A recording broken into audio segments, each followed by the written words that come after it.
Hello, আসসালামু আলাইকুম আমার সকল দর্শক বন্ধুরা, যেখান থেকে দেখছেন আপনাদের সবাইকে আমি শুভেচ্ছা জানিয়ে আমার একটি নতুন ভিডিও শুরু করতে যাচ্ছি। আজকের এই ভিডিওর টপিকটি হবে যে আমি কিভাবে আমাদের এই নতুন বিজনেসটা শুরু করলাম, নতুন ফিশারির উদ্যোক্তা কিভাবে হলাম, সেটা আপনাদের মাঝে সুন্দর করে শেয়ার করব। আমি যখন 2023 সালে ক্লাস 8-এ পড়ি, তখনই আমার মনে খুবই আশা জাগতো যে ইউটিউবে অনেক নানা ধরনের ভিডিও দেখতাম যে তারা এখন সবাই উদ্যোক্তা হচ্ছে, বিভিন্ন ধরনের বিজনেস করছে, যেমন মৎস্য ফিশারি করছে, গবাদি পশুর লালন পালন করছে এবং হাঁস মুরগি এগুলোর খামার তৈরি করছে। তো সেই থেকে আমার অনেক অনুপ্রেরণা জাগে আর কি, যে তাহলে আমরা কেন বসে থাকবো, পড়ালেখার পাশাপাশি কিছু করার চেষ্টা করি।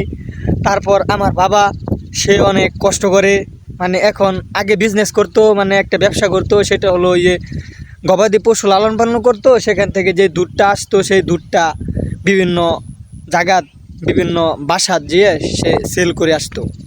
তো করোনার পরের থেকে সেগুলো আর চলে না, দেখা যায় ব্যবসার মধ্যে অনেক লস হয়। সেই কারণে সে ব্যবসা স্থগিত রেখেছে, বদ্ধ রেখেছে। তো সেও বলতেছে আচ্ছা তে ফিশারি করা যাক। তারপর আমরা পাশে একটি ফিশারি আপনাদের মাঝে আমি এই যে তুলে ধরে দেখাচ্ছি। ওই যে ফিশারিটা দেখা যাচ্ছে বেড়া দেওয়া, সেই ফিশারিটা আমরা 5 বছরের জন্য যে বন্ধক রেখেছি, বুঝতে পারছেন? 5 বছরের জন্য কাঠ খুরাকি বন্ধক, টাকা দিবে না। 5 বছরের জন্য যে নিচ্ছি সেই টাকা দেবে না। তো এখন দেখতেই তো পারছেন, বিলের মাঝখানে চারোখানে নেট ঘিরাও করে আমরা মাছ চাষ করে থাকি। তো গত বছর 2023 সাল থেকে আমরা শুরু করেছিলাম, 2022 সাল থেকে 2022 সাল থেকে আমরা শুরু করেছিলাম। তো প্রথম বছরে আমরা সেই পরিমাণে মাছ ছাড়ি নাই, কিছু পরিমাণে মাছ ছাড়ছিলাম, প্রায় 40-50 হাজার টাকার মাছ ছাড়ছিলাম। তারপর আমাদের ইনভেস্টমেন্টও খুবই কম ছিল, খাদ্য খুবই কম দিয়েছিলাম। টোটালি যে দেখা যায় ইনভেস্টমেন্ট ছিল 60-70 হাজার টাকা। তো আমাদের লাভ হয়েছিল না, মোটামুটি টাকাটা উঠে আসছিল, কারণ অনেক মাছ চলে গেছিলো পানির কারণে। তো 2023 সালে যে বছরটা আমাদের চলে গেছে, সেই সালে আমরা মনে করেন না অনেক কষ্ট করেছি। আমি, আমার বাবা, আমার মা, মনে করেন যে খুবই মধ্যবিত্ত ঘরের সন্তান, তো আমরা খুবই কষ্ট করে ফিশারিগুলো আমরা চালাইতেছিলাম। অনেক মাছ ছিল ভাই, প্রচুর পরিমাণে মাছ ছিল। প্রায় যদি আমাদের চালান উঠতো তাই প্রায় সর্বনিম্ন হলেও 8 থেকে 10 লাখ টাকা উঠতো যদি চালান উঠতো। আর যেহেতু আমার যে অবস্থায় ছিল, আমাদের ওই অবস্থায় মাছ আমাদের মোটামুটি সাইজে ছিল, প্রায় হাফ কেজি 1 কেজি 800 গ্রাম এই ওজনের আমাদের বিভিন্ন বাংলা মাছ ছিল। আর পাঙ্কাশ যেগুলো ছিল, পাঙ্কাশ এত বেশি ছিল না, প্রায় 400-500 পাঙ্কাশ ছিল। সেগুলো 1 কেজি ছিল, 1.5 কেজি ছিল, 800 গ্রাম ছিল, হরেক রকমের ছিল, বুঝতেই তো পারছেন। তো কিছু পাঙ্কাশ তুলে আমরা বাজারে সেল করেছিলাম, বিক্রি করেছিলাম মোটামুটি 15-20 হাজার টাকার মতো বিক্রি করেছিলাম। 50-60টা মাছ, 60-70টা মাছ তুলে এবারেছে। তারপর আমাদের একটা প্রোগ্রাম ছিল যে গত সপ্তাহে একজন পাইকার, মাছের একজন পাইকার এসে আমাদের মাছগুলো নিয়ে যাবে। আমাদের কন্ট্যাক্ট করা শেষ, তাদের কাছে আমাদের ফুরাল সব কিছু শেষ হয়ে গেছিলো। তারপর ওই সপ্তাহের আগের দিন, শুক্রবারের আগের দিন, বৃহস্পতিবারের রাত্রে এত পরিমাণে বৃষ্টি হয়েছিল, মাত্র 2 ঘন্টার বৃষ্টি আমাদের এই সব কি বলবো, এই সব একদম ডুবিয়ে ফেলছিল। ওই যে আপনাদেরকে এই যে ফিশারিটা যে দেখালাম, এই ফিশারি নেটের উপরেও আরও 2 থেকে আড়াই হাত পানি উপরে উঠে ফেলছিল। আমাদের যে বাড়ি, আমাদের বাড়ির উঠান পর্যন্ত পানি উঠে ফেলছিল। তখন ভাই আশা দেখি মাছ এত পরিমাণে লাফায়া যাইতাছে ভাই, দেখা কান্না এসছিল, কিন্তু কিছু করার ছিল না। ঠিক আছে, সব আল্লাহর ইচ্ছা। কিন্তু আমরা অনেক লস খেয়েছি, শুধু আমরাই না, ওই বছরে 2023 সালে আমাদের মতো আরও হাজার হাজার ফসল নষ্ট হয়েছে। তো সেটা আপনারা অনেকে জানেন। আমাদের ময়মনসিংহে, বিশেষ করে আমাদের ময়মনসিংহ ডিস্ট্রিক্টের ভিতরে অনেক অনেক অঞ্চলে এই ক্ষতিগ্রস্ত হয়েছে। তো আপনাদের মাঝে সেই বিষয়গুলো অনেক কিছু শেয়ার করলাম। এখন আমাদের এই বিজনেসটা শুরুর কাহিনীটা তো মোটামুটি লেভেলে জানলেন। তো গত বছরে আমরা অনেক লস খেয়েছি, এটা আপনাদের কাছে শেয়ার করলাম। তো এই বছরে আমাদের টোটাল 3টা ফিশারি, 3টা সেট করা আছে। এই দুইটার ভিতরে একটার মধ্যে শুধু আছে, চলেন আপনাদেরকে একটু আমি যদি ঘুরিয়ে দেখানোর চেষ্টা করছি। তো এই যে ফিশারিটা, এটা হলো আমাদের নিজস্ব জায়গায়, মানে 7 কাঠা জায়গায়। আমাদের এখানে আমরা কাঠা বলি, 6 শতাংশ 50 পয়েন্টে আমাদের 1 কাঠা হয়।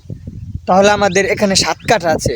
7 কাঠার ভিতরে আমরা শুধু বাংলা মাছ, মানে বিভিন্ন রকমের মাছ, যেমন কার্প জাতীয় মাছ, রুই আছে, কাতল আছে, মিগেল আছে, ব্ল্যাক কাপ আছে, এরপরে আপনার সিলভার কাপ আছে, কার্পু মাছ আছে। আবার আমি কিছু আইর মাছ সংগ্রহ করেছিলাম। কেউ আইর মাছ বললেও চিনবেন, কেউ গুজি মাছ বললে চিনবেন। এই মাছগুলো আমি আমাদের 30 সাল ধলা থেকে সংগ্রহ করেছিলাম, পার পিস 15 টাকা করে। প্রতি পিসের হাইট হলো প্রায় 1 ইঞ্চি পরিমাণ হাইট। আমি 15 টাকা পিস করে কিনে আনছিলাম, মানে খুব শখ করে আনছিলাম। তো আর ব্ল্যাক কাপ আনছিলাম প্রায় চাঁদপুর থেকে, আমি অনলাইনে বুকিং করেছিলাম প্রায় 17,000 টাকার মাছ। তারা আমাদেরকে অনেক ঠকাইছে ভাই, সেই কথা বলি না এখন, আরেক ভিডিওতে হয়তো বলবো আরেক দিন।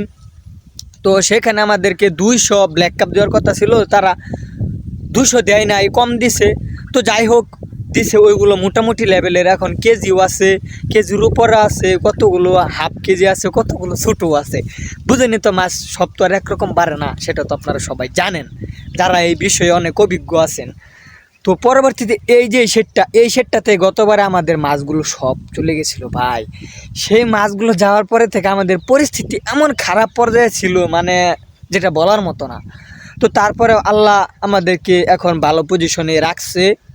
তো এখন যদি এবারেও আমরা কিন্তু প্রচুর পানির সম্মুখীন হয়েছি।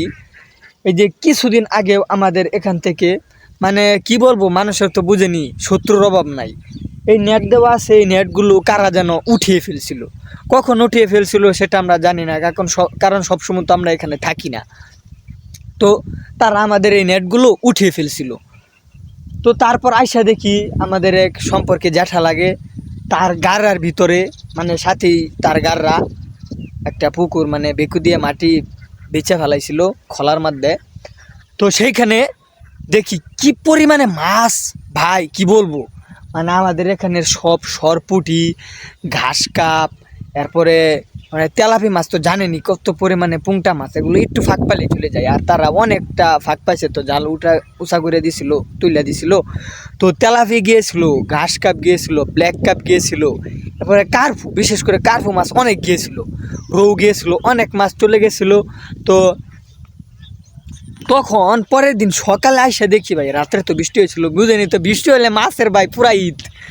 এরা একটু যদি বৃষ্টি বা দিনের আবহাওয়া যদি একটু খারাপ মনে হয়, তাহলে এদের শরীর তালুইটা পড়ে, মানে লাফাইতে শুরু করে, খালি বিশ্বাস কই যাম। তো পরের দিন আইসা দেখি মাছ ভাই এত পরিমাণে বাহির হয়েছে। আমাদের এইখানে ফিশারির ভিতরে কোনো মাছ দেখা যায় না, শুধু পাঙ্কাশ ছাড়া, আর ওইখানে সব বাংলা মাছ। এখন কি করব, এগুলো কেমনে কি করব ভাই? আরেকজনের জায়গা, সে যদি জানে আমাদেরকে আনতে দেবে না। তারপরে আমাদের একটু বুদ্ধি করে নেটটা একটু আমরা তল থেকে, বুঝেনি তো, তল থেকে কিছু খুঁড়াখাড়ি দিয়া, মানে আপাতত আটকে রাখছিলাম, এত পানির ভিতরে কেমনে কি সম্ভব। তারপরে আমরা উপরে থেকে নেটটা একটু নামাই দিছিলাম, কিছু সংখ্যক প্রায় 200-250-300 মতো সরপুটি আমাদের ভিতরে আসছিল। আর কি কোনো মাছই ভাই ভিতরে আসে নাই, ওগুলো ওইখানেই ছিল। তারপরে আমরা মনে করলাম যে হয়তো যদি আল্লাহ যদি আর বৃষ্টি না দেয়, তাহলে হয়তো আমরা মাছগুলো সেভিং করে আমাদের আবার পুকুরে নিয়ে আসতে পারবো। কিন্তু ওদিন রাত্রে ভাই পরিমাণে বৃষ্টি হওয়ার পরে সেই সাইডের বাতরগুলো, আইলগুলো ডুবে গিয়েছিল এবং সব মাছগুলো বাইরে হয়ে চলে গেছিলো। অনেক মানুষে মাছগুলো মেরে খাইছে, এখন আমাদের কিছু করার নাই। তারপর আমার 2টি বাইর ছিল, আমি বাইর পাচ্ছিলাম, আমার বাইরেও প্রায় 2-3 কেজি মাছ হয়তো উঠছিল, ব্ল্যাক কাপ, কার্পু, সরপুটি কিছু উঠছিল। তো সেইগুলো আবার আইনে আমি ফিশারিতে ছেড়ে দিছি। তো বুঝতে পারছেন, এবারে অনেক মাছগুলো আমাদের চলে গেছে। তো কত পরিমাণ রিস্কের ভিতরে আমরা এই মানে বিজনেসটা শুরু করতে যাচ্ছি, নতুন উদ্যোক্তা হওয়ার চেষ্টা করছি ভাই। তো আপনাদের সবাইকে উল্লেখ করে বলছি, যারা আমার মতো ইয়াং বয়সে আছেন, মানে স্টুডেন্ট আছেন, যুবক আছেন, তাদের সবাইকে বলছি ভাই, আপনারা পড়ালেখা করছেন, করেন ভাই, ডাজন্ট ম্যাটার। অবশ্যই বর্তমান যুগে এই বাংলাদেশে সব জায়গায় চলতে ফিরতে হলে আপনার মাস্ট বি পড়ালেখা থাকতেই হবে। তো তাই বলছি পড়ালেখা করেন, কিন্তু তার পাশাপাশি কিছু করার চেষ্টা করেন। কারণ আমাদের বাংলাদেশে বেকারত্ব অনেক বেড়ে গেছে, চাকরির খুবই খুবই অভাব, বুঝতে পারছেন? মানে সরকারি চাকরি করতে গেলে মানে পুলিশ, তারপরে সেনাবাহিনী বলেন, যাই কিছু বলেন, ফায়ার সার্ভিস বলেন, ভাই ঘুষ ছাড়া কোনো কিছু হয় না। বর্তমানে ঘুষ দিলেও ভাই চাকরি হইতেছে না। ওই যে মামা চাচা নাই, ফুফা নাই, খালু নাই, বুঝতেই তো পারছেন। তো সেই কথার মধ্যে আমরা যাব না, আমাদের বিষয় নিয়ে আমরা কথা বলি। তো কেউ বসে থাকবেন না ভাই।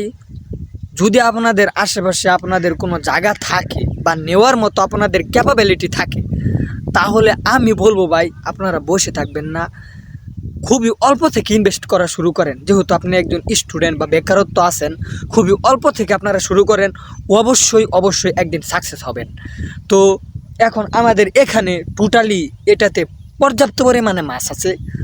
এখন যদি আল্লাহর রহমতে আমরা এই শেডটা কোনো মতনে উঠাতে পারি, এই সিজনটা কোনো মতন উঠাতে পারি, তাহলে আল্লাহর রহমতে আমাদের অভাব কেটে যাবে এবং পরবর্তীতে আমরা খুব ভালোভাবে মাছ চাষ করতে পারবো, বুঝতে পারছেন? তো এই পর্যন্তই আপনাদের মাঝে আমি আজকে ভিডিওটা করলাম।